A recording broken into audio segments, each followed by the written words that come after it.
الحمد لله رب العالمين والصلاة والسلام على رسوله الأمين وعلى آله وصحبه أجمعين ومن تبعهم بإحسان إلى يوم الدين أما بعد ألم تر كيف ضرب الله مثلا كلمة طيبة كشجرة طيبة أصلها ثابت وفرعها في السماء تؤتي أكلها كل حين بإذن ربها ويضرب الله الأمثال للناس لعلهم يتذكرون۔ سورہ ابراہیم کی یہ آیت نمبر 24 ہے، جس کی تلاوت نماز تراویح میں کی گئی۔ اللہ رب العالمین نے اس آیت کریمہ میں ایک مثال بیان فرمائی، کہا الم تر کیف ضرب اللہ مثلا کلمۃ طیبہ، کیا آپ نہیں دیکھتے کہ اللہ تبارک و تعالی نے کلمہ طیبہ کی کیسی مثال بیان کی ہے۔ کلمہ طیبہ کیا ہے؟ کلمہ طیبہ سے مراد کلمہ توحید ہے، یعنی لا الہ الا اللہ۔ یہ جو کلمہ طیبہ ہے، پاک کلمہ، مبارک کلمہ، اس کی مثال اللہ تبارک و تعالی نے کشجرۃ طیبہ، ایک پاکیزہ درخت سے بیان کی ہے۔ ایسا درخت اصلها ثابت، جس کی جڑیں مضبوط ہوں، وفرعها فی السماء، اور اس کی شاخیں آسمان کو پہنچی ہوئی ہیں، ایسا درخت۔ اس درخت سے اللہ تبارک و تعالی نے کلمہ طیبہ کی مثال بیان کی، کہا تؤتی اکلها کل حین باذن ربها، کہ یہ جو درخت ہے یہ اپنا پھل اپنے رب کے حکم سے ہمیشہ دیتا رہتا ہے۔ وَيَضْرِبُ اللَّهُ الْأَمْثَالَ لِلنَّاسِ لَعَلَّهُمْ يَتَذَكَّرُونَ، اللہ تعالی لوگوں کے لیے ایسے ہی مثال بیان کرتا ہے تاکہ وہ نصیحت حاصل کرے۔ اس آیت کریمہ میں اللہ تبارک و تعالی نے شجرہ طیبہ، ایسا درخت جس کی جڑیں مضبوط ہوں اور اس کی شاخیں آسمان کو پہنچی ہوئی ہوں، اس درخت سے کلمہ طیبہ کو تشبیہ دی۔ کلمہ طیبہ یعنی کلمہ توحید، لا الہ الا اللہ، جس کا معنی یہ ہے کہ اللہ کے علاوہ کوئی حقیقی معبود نہیں، نہ انسان اللہ رب العالمین کے علاوہ کسی کو حقیقی معبود تسلیم کرے، اور نہ اللہ تبارک و تعالی کے علاوہ کسی کی عبادت کرے۔ باطل معبودوں کا انکار بھی ہونا چاہیے، اور اللہ رب العالمین کی اکیلے تنہا وحدانیت کا اقرار بھی ہونا چاہیے۔ یہ دین اسلام کی اصل ہے، یہ دین اسلام کی بنیاد ہے، اور یہ اس درخت کی طرح ہے جس کی جڑیں مضبوط ہوتی ہیں زمین کی تہ تک۔ ویسے ہی یہ جو کلمہ ہے، یہ کلمہ مومن کے دل میں پیوست ہوتا ہے، مومن کے دل میں یہ کلمہ مضبوطی کے ساتھ بیٹھا ہوا ہوتا ہے، اور اس کلمے کی وجہ سے ایک بندہ مومن نیک اعمال انجام دیتا ہے، اس لیے کہ اس کلمے سے اسے اس بات کا پیغام ملتا ہے کہ اس کا ایک رب ہے جس کی وہ عبادت کرنے کے لیے پیدا کیا گیا ہے، اور ہر عبادت کا بدلہ اس کا رب دینے والا ہے۔ تو جس انسان کے دل میں یہ کلمہ جس قدر مضبوط ہوگا، وہ کلمہ اس انسان کو اسی قدر زیادہ فائدہ دے گا۔ یہ جو درخت ہے، یہ درخت ہمیشہ اپنا پھل دیتا رہتا ہے۔ اسی طریقے پر یہ کلمہ توحید جس انسان کے بندے کے دل میں مضبوطی کے ساتھ موجود ہوتا ہے، وہ انسان برابر نیک اعمال انجام دیتا رہتا ہے۔ اور جس طریقے سے اس درخت کی شاخیں آسمان کو پہنچی ہوئی ہیں، اسی طریقے پر بندہ مومن کے یہ اعمال جو اس کے دل میں توحید کی وجہ سے انجام دیے جاتے ہیں، یہ اعمال اللہ رب العالمین کے پاس چڑھتے ہیں، یہ اعمال اللہ رب العالمین کے پاس چڑھتے ہیں۔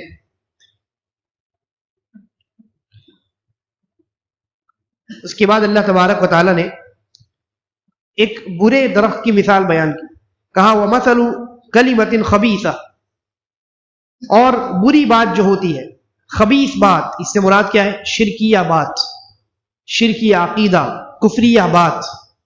کشجرۃ خبیثہ، وہ خبیث اور خراب درخت کی طرح ہوتی، اجتثت من فوق الارض ما لها من قرار، جس کو زمین کے اوپر ہی سے اکھاڑ لیا جاتا ہے، وہ زمین کی تہوں تک وہ درخت، وہ خراب درخت پہنچا ہوا نہیں ہوتا۔ اسی طرح ان لوگوں کا حال ہوگا جن کے دل میں کلمہ توحید نہیں ہے، اب چاہے ظاہری طور پر جتنے اچھے اعمال وہ انجام دے دیں، ان اچھے اعمال کی حیثیت اس خراب درخت کی طرح ہوگی جس کو آسانی سے اکھاڑ لیا جاتا ہے، ویسے ہی ان کے اعمال کو آسانی سے اللہ تبارک و تعالیٰ برباد کرتے۔ اور یہ جو کلمہ ہے، کلمہ توحید، اللہ تبارک و تعالیٰ نے آگے ارشاد فرمایا یثبت اللہ الذین آمنوا بالقول الثابت، اللہ رب العالمین ان لوگوں کو جو ایمان والے ہیں انہیں ثابت قدم رکھتا ہے سچی اور ثابت بات کے ذریعے سے، فی الحیات الدنیا، دنیا میں بھی، وفی الآخرہ، اور آخرت میں بھی۔ ثابت بات، ثابت قول، القول الثابت کیا ہے؟ یہاں بھی القول الثابت سے مراد کلمہ توحید یعنی لا الہ الا اللہ۔ تو یہ جو لا الہ الا اللہ ہے، اللہ تبارک و تعالیٰ اس کلمے کے ذریعے بندہ مومن کو دنیا میں بھی ثابت قدمی عطا کرتا ہے، اور موت کے بعد بھی اس بندے کو اللہ تبارک و تعالیٰ ثابت قدمی عطا فرمائے۔ حضرت براء ابن عازب رضی اللہ عنہ فرماتے ہیں کہ رسول اللہ صلی اللہ علیہ وسلم نے ارشاد فرمایا، کہا المسلم اذا سئل فی القبر یشہد ان لا الہ الا اللہ وان محمد رسول اللہ فذلك قوله یثبت اللہ الذین آمنوا بالقول الثابت فی الحیات الدنیا وفی الآخرہ، کہ مومن بندے کو قبر میں جب آزمایا جاتا ہے اور جب اس سے پوچھا جاتا ہے تو وہ گواہی دیتا ہے کہ اللہ کے علاوہ کوئی حقیقی معبود نہیں اور محمد صلی اللہ علیہ وسلم اللہ کے بندے اور اس کے رسول ہیں۔ اللہ رب العالمین نے در حقیقت اسی گواہی اور اسی کلمے کا ذکر اس قرآن کی آیت میں فرمایا۔ اور بندہ مومن کیسے گواہی دیتا ہے؟ یہ جو قول ثابت ہے، بعض علماء نے یہ بھی کہا یہ کلمہ توحید جو ہے اللہ رب العالمین دنیا میں اس کی بنیاد پر ایک مومن کو ثابت قدمی کیسے عطا کرتا ہے؟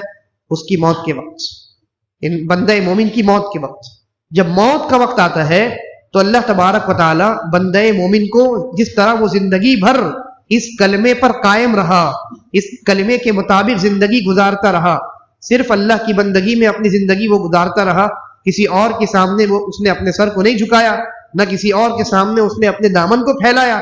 چنانچہ جب موت کا وقت آتا ہے تو اللہ تبارک و تعالی زندگی بھر اس کلمے پر ثابت قدم رہنے کی وجہ سے موت کے وقت بھی اس کو ثابت قدم رکھتا ہے، اور موت کے وقت بھی وہ بندہ اپنی زبان سے جو آخری کلمہ نکالتا ہے وہ یہی کلمہ ہوتا ہے جس پر اس نے پوری زندگی گزار دی، یعنی کلمہ توحید، یعنی کلمہ طیبہ، یعنی لا الہ الا اللہ۔ حضرت ابو سعید الخدری رضی اللہ عنہ فرماتے ہیں، شہدت مع رسول اللہ صلی اللہ علیہ وسلم جنازہ، میں نے اللہ کے نبی صلی اللہ علیہ وسلم کے ساتھ ایک جنازے میں شرکت کی، فقال رسول اللہ صلی اللہ علیہ وسلم ایھا الناس، تو آپ صلی اللہ علیہ وسلم نے فرمایا اے لوگو، یہ آپ نے ایک شارٹ خطبہ دیا، کہا ایھا الناس، اے لوگو، ان هذه الامہ تبتلى فی قبورها، یہ امت قبر میں آزمائی جائے گی، فاذا الانسان دفن، جب انسان دفن کر دیا جاتا ہے، فتفرق عنه اصحابه، اور اس کے ساتھ آنے والے لوگ متفرق ہو جاتے ہیں، منتشر ہو کر کے چلے جاتے ہیں، جاءه ملک فی یده مطراق، تو ایک فرشتہ آتا ہے جس کے ہاتھ میں بہت بڑی ہتھوڑی ہوتی، فاقعده، وہ اس مردے کو اٹھا کر کے بیٹھاتا ہے، قال ما تقول فی هذا الرجل، اور پوچھتا ہے کہ اس آدمی کے بارے میں تم کیا کہتے ہو، یعنی رسول اللہ صلی اللہ علیہ وسلم کے بارے میں پوچھتا ہے، فإن كان مؤمنا، اگر وہ بندہ مومن ہوتا ہے، قال، تو وہ کہتا ہے اشہد ان لا الہ الا اللہ، میں گواہی دیتا ہوں کہ اللہ کے علاوہ کوئی حقیقی معبود نہیں، وان محمدا عبدہ ورسولہ، اور محمد صلی اللہ علیہ وسلم اس کے بندے اور رسول ہیں، فیقول صدقت، تو وہ فرشتہ کہتا ہے جو ہاتھ میں ہتھوڑی لے کر کے آیا تھا، کہتا ہے تم نے سچ کہا، تم اس آزمائش میں کامیاب ہو گئے۔ ثم یفتح له باب الی النار، اس کے بعد ایک دروازہ جہنم کی طرف کھولا جاتا ہے، کس کی طرف؟ نیک بندہ ہے، بندہ مومن ہے، ایک دروازہ جہنم کی طرف کھولا جاتا ہے، فیقول، وہ فرشتہ کہتا ہے ھذا کان منزلک قبل کفرت بربک لو کفرت بربک، یہ تمہارا ٹھکانہ ہوتا اگر تم نے اپنے رب کی نافرمانی، اپنے رب کا کفر کیا ہوتا، فاما اذا آمنت، لیکن تو نے ایمان لایا، فھذا منزلک، تو تمہارا ٹھکانہ یہ ہے، فیفتح له باب الی الجنہ، جنت کا ایک دروازہ اس کے قبر میں پرماننٹلی کھول دیا جاتا ہے، فیرید ان ینہض الیہ، وہ آدمی اس دروازے سے جنت میں داخل ہونا چاہتا ہے.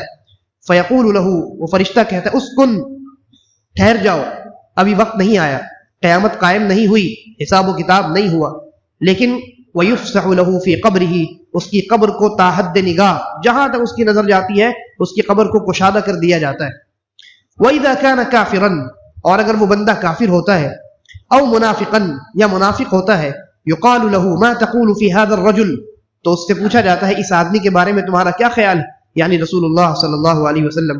فَيَقُولُ لَا أَدْرِي، تو وہ کہتا ہے نہیں جانتا میں. سمعت الناس يقولون شيئا فاقول یا فقلت، کہ میں نے لوگوں کو کچھ کہتے ہوئے سنا، جو کہتے ہوئے سنا میں نے کہہ دیا.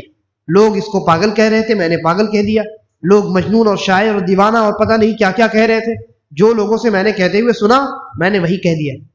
فیقول، تو فرشتہ کہتا ہے لا دریت ولا تلیت، نہ تو نے سمجھا نہ تو نے پڑھا.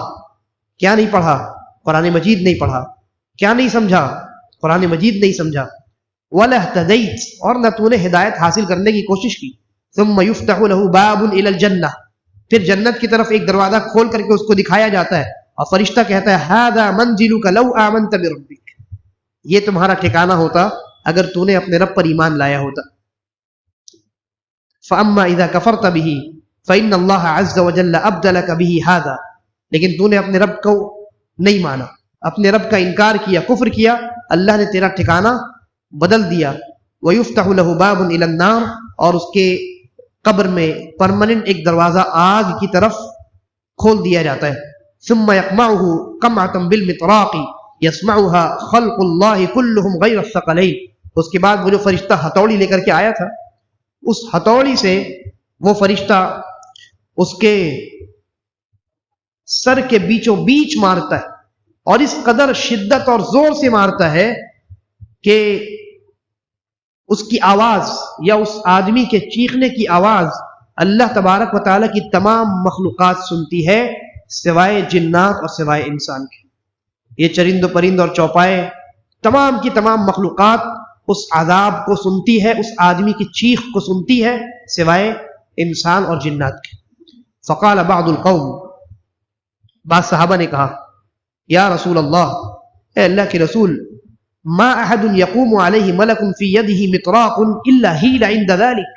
اے اللہ کے رسول، اگر کسی آدمی کے پاس ایک فرشتہ ہاتھ میں ہتھوڑی لے کر کے کھڑا رہے تو اس آدمی کا کیا حال ہوگا؟ وہ تو ڈر کے مارے کانپ رہا ہوگا، ڈر اور خوف میں ڈوبا ہوا ہوگا. فقال رسول اللہ صلی اللہ علیہ وسلم، آپ غور کیجئے، مومن بندے کے بعد بھی جب فرشتہ آیا تھا تو بھی اس کے ہاتھ میں وہ ہتھوڑی تھی. اسی کے تعلق سے صحابی نے پوچھا اللہ کے رسول، بندہ مومن ہے ٹھیک ہے، لیکن ایک فرشتہ اس کے پاس قبر کی تنہائی میں، تاریکی میں، اندھیری قبر میں ایک فرشتہ آئے اور اس کے ہاتھ میں ایک بہت بڑی ہتھوڑی ہو، عذاب دینے والی ہتھوڑی، تو وہ بندہ چاہے مومن ہو لیکن ڈر اور خوف کی وجہ سے کیا جواب دے گا؟ وہ اس کا کیا حال ہوگا؟ کسی سوال کا جواب دینے کے قابل بچے گا وہ؟ فقال رسول اللہ صلی اللہ علیہ وسلم، تو اللہ کے نبی صلی اللہ علیہ وسلم نے فرمایا یثبت اللہ الذین آمنوا بالقول الثابت فی الحیات الدنیا وفی الآخرہ. اللہ تبارک و تعالی قول ثابت یعنی کلمہ توحید کے ذریعے ان لوگوں کو ثابت قدم رکھتا ہے جو اللہ تبارک و تعالی پر ایمان رکھتے ہیں، دنیا میں بھی اور آخرت میں بھی. یہی آیت اللہ کے نبی صلی اللہ علیہ وسلم نے تلاوت فرمائی.